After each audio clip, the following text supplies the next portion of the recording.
What's going on, everybody? It's Dan Moonshine, the Hillbilly Hellraiser. How you doing? I'm having a pretty good one. Can't really complain. Beyond the fact that it's extremely hot here in Florida, we're in the middle of a heat wave, as I'm sure most people are. It's like we're getting into the dog days of summer or towards the tail end of it, and it just gets insufferably hot down here. But at least tonight when I was walking, as opposed to last night, it was only hot as balls versus hot as an ass neck in wool underwear. So I mean, that's at least that's a step in the right direction. But it'll make the weather kind of interesting in the next couple of months here with it being as hot as it is.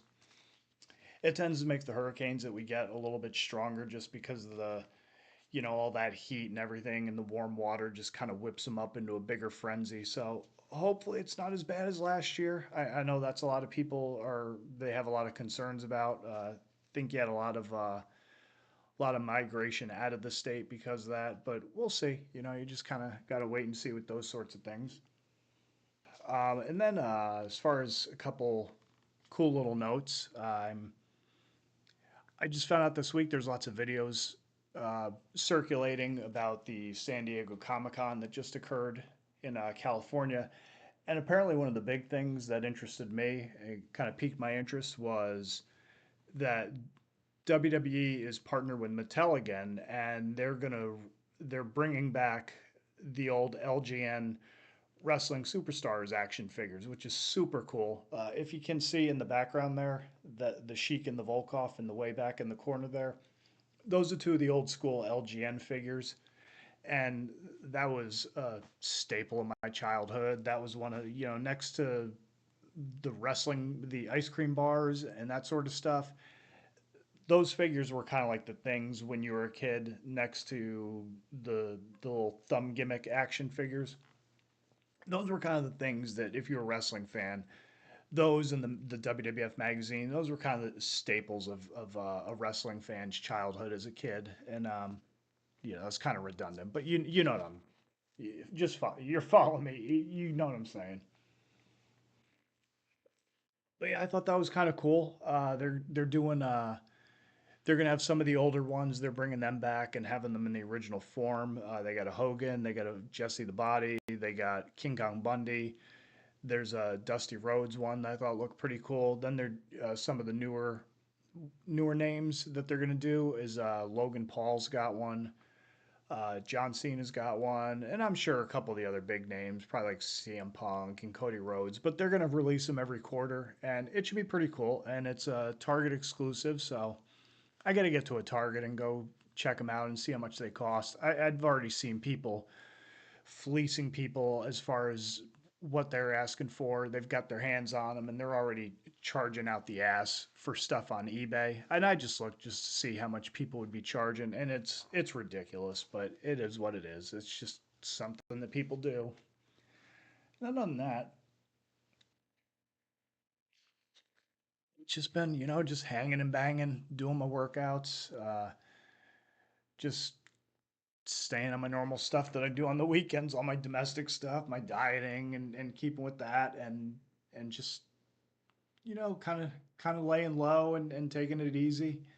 Um, I watched this one movie this weekend that was pretty interesting. It was called Mirror Mirror. It's a horror from the early '90s, and it had Karen Black was in it, and Yvonne DiCarlo, Lily Munster. She had a small role in it, and the movie was about a possessed mirror that had a demon controlling it, and the main character was this, I forget what the name, I think her name was Rainbow Harvest or something weird like that, but she was basically a Lydia Dietz ripoff from Beetlejuice, Winona Ryder's character.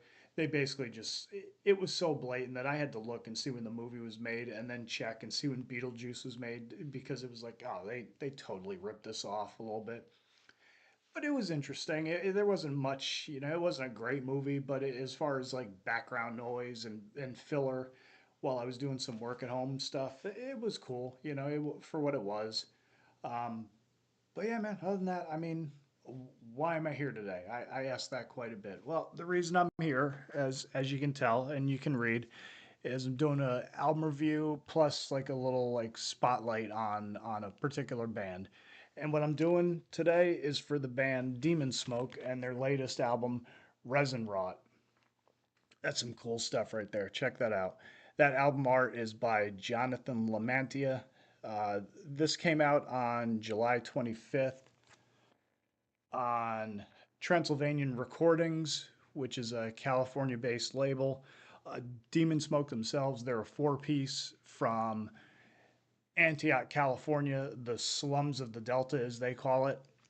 I don't really know what that means, but I imagine my buddy Shane from Vulgar Display Gaming, he's from the Cali area. So I asked him if Antioch was close to him and asked him if he knew the band. And he said he didn't, but he said, yeah, man, they're from the Delta. And he says Antioch's hella hood, so they must be pretty tough. So I kind of laughed at that as a fellow hood dweller.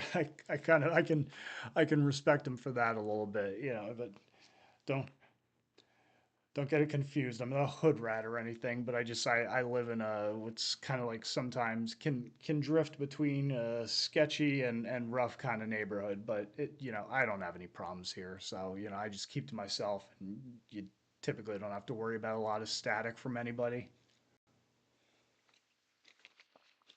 But yeah, these guys have been around since 2015. They are a sludge doom band, very heavily influenced by I Hate God, Iron Monkey. You can hear a lot of Weed Eater in there. It's very cool stuff. I describe they say it's aggressive vocals combined with punishing rhythms, which is fair. I definitely agree with that. I said it's as aggressive and angry as a bag full of honey badgers. It's as slimy and grimy as that paper clip that you would stick in the stem of a water pipe and get all the gunk out of there to make it a little bit cleaner. It's as perilous as a swamp demon reaching up and grabbing you and pulling you under, and about as diabolical as taking an apple from the tree of knowledge and coring it out to make a weed pipe. That's kind of what you're getting with Demonsmoke here. This is fantastic stuff. If you're a fan of sludge and doom metal like I am, this would be right up your alley. If you like a lot of the aforementioned bands I mentioned, then yeah, this is killer stuff. I mean, I just again just found them by happenstance, just looking on Metal Archives, trying to find some new stuff that might interest me. Found this, checked it out, listened to it on Bandcamp, and was like, yeah, that's up my alley. And I saw a picture of the guys. I saw, you know, this one right here, and I saw one dude with a grief and buzz oven patches. That was actually, I could tell you real quick. That was Spencer, the guitar player. And I saw that and I was like, oh hell yeah, these guys are right up my alley. You know, I'm absolutely gonna love this. So when I picked this up, I picked up their previous album, their 2017 release called Morphine Moonshine, which you know it's moonshine, so kind of right up my alley. Really love that hillbilly esque aesthetic on the album cover there. If you can see that, is very cool. And then I picked up a shirt. I'm not wearing it because again, it's hot as balls outside and it's a little too hot for sleeves today. But yeah, you can check that out. That's pretty cool stuff. They got it's got like a Lord of the Rings kind of theme going on. Not kind of. It's got a Lord of the Rings theme going on, and very cool stuff. It Light criticism, kind of. It's a little too white, if that makes sense. In some respects, it's kind of hard to make out a lot of what's going on there, but it's very cool nonetheless. And I couldn't draw anything better than that, so I can't really complain too much. But yeah, man, this was very cool stuff. I'd be remiss if I didn't mention this. It was recorded, mixed, and mastered in Oakland, California by Greg Wilkinson, who is Autopsy's bassist. So I thought that was kind of a cool little note. And on one of my favorite tracks of the album, kind of tying into that, Blunt Force Trauma, Jimmy, who's the founder of Transylvanian Records, he does a guest spot on it, and he's got a couple of bands of his own. He was in a band called Graves at Sea at one point, or no, that's a former Greg Wilkinson band, but he's got a couple bands.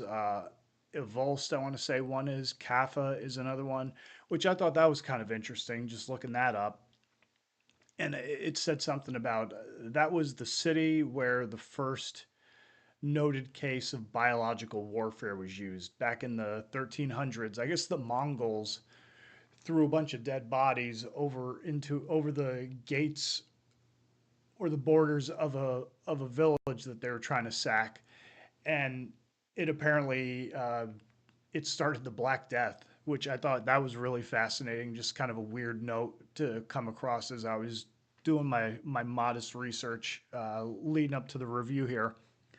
But yeah, that being said, Blunt Force Trauma is a killer song. Resin Wrought, the title track, that ends the album very nicely. Earth Monkey is probably my favorite. That kind of has the most I Hate God, Weed Eater-ish kind of vibes to it.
Starts off with Caustic Truth, I want to say, is the first track.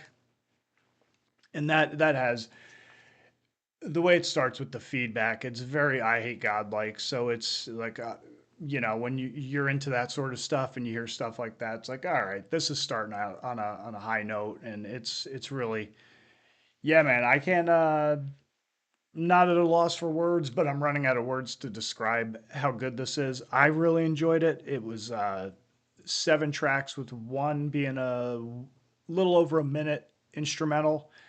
But beyond that, yeah, this is fantastic stuff. I mean, I highly recommend it. Again, if you're into the sludge doom stuff, it's going to be right up your alley. A very cool band. very cool dudes. Got to chat with Mitch a little bit, the drummer, and just through email, just talking to them and thanking them, and they threw in a bunch of other cool stuff for me along the way. So and nobody's got to do that for me, but I appreciate it nonetheless. But yeah, this is killer stuff. I definitely enjoyed it. I recommend going to check it out, and I think you'll enjoy it just the same. And yeah, absolutely killer stuff. And yes, that's my review. Hope you enjoyed it. And I'm going to do something a little different here. And I will say before I do that, if the band wants me to not do this, then I will certainly edit it out in the future. But otherwise, if they're cool with it, I'm going to play a track off of the first album, Morphine Moonshine. We're going to close this out with Creeping Down Your Neck. And yeah, so everybody, this is Dan from Moonshine Talking.